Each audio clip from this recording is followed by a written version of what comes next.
कत्ल की लर्ज़ाखेज वारदात टेलीविजन मीडिया पर देखी हमने, सोशल मीडिया, प्रिंट मीडिया पर देखी, लेकिन हर कोई जानना चाहता है कि थाना नसीराबाद की हुदूद में ऐसा क्या हुआ, वो कौन था सफाक मुलजिम, क़यामत सुगरा का मंजर ढाया क्यों गया। ये इन्वेस्टिगेशन अब काफ़ी हद तक अपने मंतकी अंजाम को पहुंच चुकी है। अभी क्या सामने आया है, ये मुलजिम अब क्या बताता है कि इसने क्यों किया। फाइनल और हतमी तौर पर अब जो चीज़ सामने आई है वो इसी के मुंह से सुनवाते हैं। मुलजिम मेरे साथ मौजूद है। क्या नाम है भाई? मोहम्मद अजीम। अजीम, क्या उम्र है तुम्हारी? 31 साल। 31 साल। करते क्या हो? होटल का काम करता हूँ। कहाँ पे? दुबई में। दुबई में कितने अरसे से? 5 साल से। वापस कब आए हो? 2-2.5 माह हो गए। इधर मुझे तो देख के बात करो भाई। 2-2.5 माह हो गए। जो बैरूने मुल्क नौकरी करते हैं या कारोबार करते हैं, वो जब पलट के आते हैं तो इतना तो पास होता है कि 3-4 माह निकल जाए, होता है ना। तो 2.5 माह में ऐसी कौन सी आफत आन पड़ी थी, या तुम्हें किसी ने पैसे देकर कत्ल करवाया था, या मामला क्या था, अपने मुंह से बता दो। जेन बनाया कि वारदात डालूंगा, मार के निकल जाऊंगा, कोई देखेगा नहीं, कोई पहचानेगा नहीं। जिनके घर में वारदात की वो तुम्हारे क्या लगते हैं? मेरी भाभी थी, तायमी थी और मेरा भतीजा था। तुम्हें अंदाजा था कि उनके घर में पैसे पड़े? नहीं, कोई तो फिर ऐसे वारदात तो नहीं होती ना। बस ऐसे ही चला गया था मैं। आसपास गलियों में और भी घर है रिश्तेदारों के?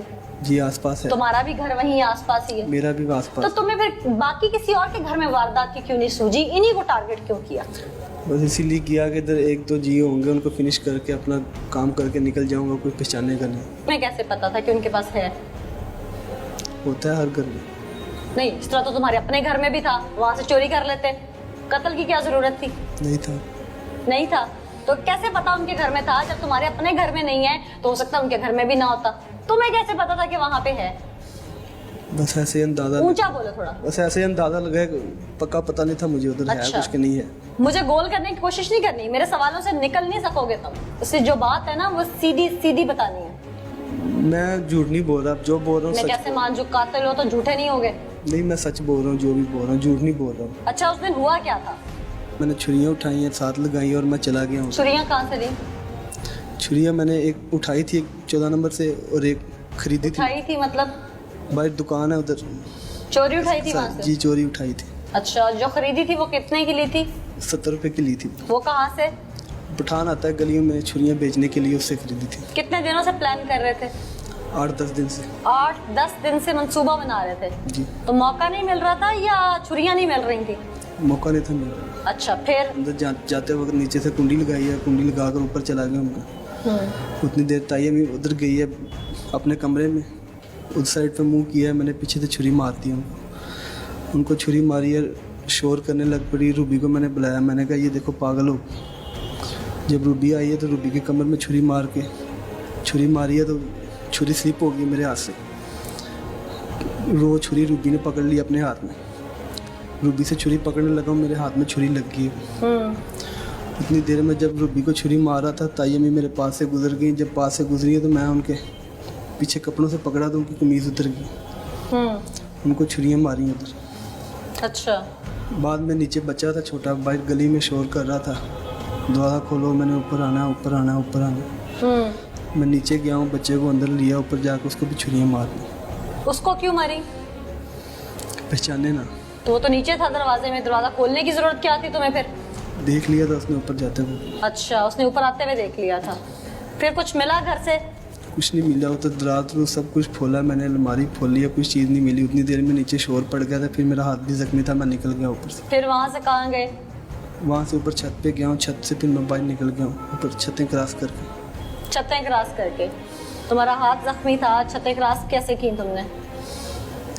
छोटी छोटी छतें थी, कर ली क्रॉस इसीलिए। उसके बाद? उसके बाद बाहर गया हूँ, मैंने रश्के वाले से रश्का करवाया। मैंने कहा यार वाल्टन तक जाना है। वाल्टन जाके मैं उधर फिरता रहा हूँ, डिस्पेंसरी देखता रहा हूँ बाइक। कोई नहीं मिली। वापस आए हैं, घर में आया हूँ मैं सीधा अपने। घर वाले पूछते क्या हुआ, मैंने कहा शीशा लगाए। घर वाले कहते जा टांके लगा या पट्टी शट्टी करा देते, जाकर सर्विस हॉस्पिटल चले गए। कहते हैं ना कि मुल्जिम जितना भी शातिर क्यों ना हो, अल्लाह की लाठी तो बड़ी बेआवाज होती है। इससे कभी भी कोई जालिम नहीं बच सकता। ये एक इत्तेफाक नहीं था बल्कि अल्लाह का निजाम था जिसका ये दरिंदा शिकार हुआ। कत्ल करते हुए हाथ जख्मी हुआ और कहीं भी इसका इलाज न हो सका और आखिरकार वहां जा पहुंचा जहां इसके जुल्म का शिकार बनने वाले इसके अपनों की लाशें मौजूद थीं, जिसका सारा रिकॉर्ड टीम पुकार पहले से ही हासिल कर चुकी थी, जहां इसके 28 टांके लगे। पता है कितना बड़ा जुल्म किया? बहुत बड़ा सर। तुम्हें तो अब पता चल रहा है ना। नाज़रीन, 28 टांकों तक की कहानी आपके सामने आ गई।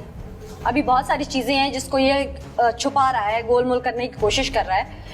इसकी हकीकत क्या है, फैक्ट फाइंडिंग एक्चुअल में है क्या, वो मैं आपको लाजमी बताऊंगी आज के प्रोग्राम में, क्योंकि हम भी चाहते हैं कि ऐसे दरिंदे कैफिरा किरदार तक पहुंचे। इससे आगे कहानी और भी दर्दनाक है जो इसकी जुबानी सुनवाएंगे, मगर थोड़ी देर के बाद। ये मुल्जिम रिश्तेदार था, ये सामने कैसे आया है? तो जनाजे के लिए भी वहाँ मौके पे पहुंच गया था, इस पे शक कैसे हुआ? ये ऐसे हुआ जी, ये 23 तारीख शाम को जब एक 15 की कॉल आई कि फलां मोहल्ले में 3 मर्डर हो गए, मैं अपनी टीम के साथ वहाँ मौके पे पहुँचा।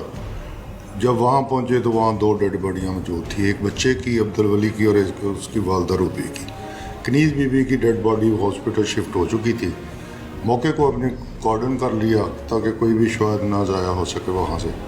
वहाँ हमारी फरांस की टीमें पहुँच गई, PSF को भी आ गई और हमारी CRO पुलिस की एक टीम है वो भी मौके पे पहुँच गई। उन्होंने जब वहाँ से शवाद इकट्ठे किए तो वहाँ हमें ये शवाद मिले कि जो भी मुल्ज़िम है वो मौके पे ज़ख्मी हुआ है, क्योंकि उसका खून जो है ना वो ब्लीडिंग ज़्यादा हो रही थी और छतों के ज़रिए जिस जगह से वो क्रॉस करता गया उसको हम लीड करके ना उसका पीछा करते गए। अच्छा, ये 9 नंबर गली रात का वक्त था, सर्च लाइटें थी हमारे पास। वहाँ कोई 8-10 घर इसने क्रॉस किए तो एक घर में जाकर ये अंदर दाखिल हुआ। वहाँ इसने एक टब पड़ा हुआ था पानी से, उधर से अपना हाथ भी धोया, लेकिन इसकी ब्लीडिंग जो है ना वो मुसलसल जारी थी। उसके बाद ये रिक्शा लिया इसने, ये बाहर चला गया। आपको सारा कैसे पता चला वहाँ ये से? हमने वहाँ तमाम शायद इकट्ठे करने के बाद जब हमारी टीमें फारग हुई तो हमने अपने बंदे जो है ना वो इलाके में छोड़े हुए थे। ये यकीन था कि बंदा हो सकता है इसी मोहल्ले का और इंजर्ड हो और वो कहीं से भी अपनी ट्रीटमेंट वो न करवाएगा। हाँ। तो ये सर्च करते करते न रात हमें को तकरीबन 1 बजे के करीब एक इतला मसूल हुई कि वो एहसान क्लिनिक है गली नंबर 13 मक्का कॉलोनी में, वहाँ से एक बंदे ने ट्रीटमेंट करवाई थी। जब वहाँ से हमने उस इंफॉर्मेशन को मैच्योर किया तो हमें पता चला कि वो सर्वस हॉस्पिटल चला गया था। फिर हमने सर्वस हॉस्पिटल से कंफर्म किया तो वहाँ इसी एक नाम अजीम नाम का जो बंदा था जो एहसान क्लिनिक पे गया था, वही वहाँ जाकर ना एडमिट हुआ। उसने अपना COD नंबर लवाया और ट्रीटमेंट करवाई। ट्रीटमेंट करवाने के बाद फिर वो वापस चला गया। अब उसके बाद हमें इस इंफॉर्मेशन को मज़ीद ज़्यादा मैच्योर किया तो इसका हमें क्रिमिनल रिकॉर्ड भी मिल गया। तो वो क्रिमिनल रिकॉर्ड भी पहले इसका मंशियात का रिकॉर्ड था। अच्छा। वो भी मिल गया। तो फिर हमने इसको ना रात को लेट करके लेट नाइट जो है ना वो इसको अरेस्ट किया। अरेस्ट करने के बाद जब इसको इंटरोगेट किया तो इसने ना ये सारा वाकया जो है ना जिस तरह इसने मर्डर किए, वो ब्लड सैंपल्स भी मैच हो गए जो छतों से मिले, वो बुझवाए हुए हैं। अच्छा। वो इंशाल्लाह ब्लड मैच भी होगा, DNA भी होगा और इसके फिंगरप्रिंट भी उधर से इसने एडमिशन कर लिया आपके सामने? कर लिया जी। रीजन क्या सामने आई? रीजन ये फर्स्ट तफ्तीश में जो है ना वो सारी, क्योंकि टिक्कर काफी शफल होकर चलते रहे हैं, मुख्तलिफ बयानी करता रहा। फर्स्ट तफ्तीश ही पहले इसने उसके खामद के रूबी के ऊपर इल्ज़ाम लगाया, फिर रूबी के ऊपर इल्ज़ाम लगाया।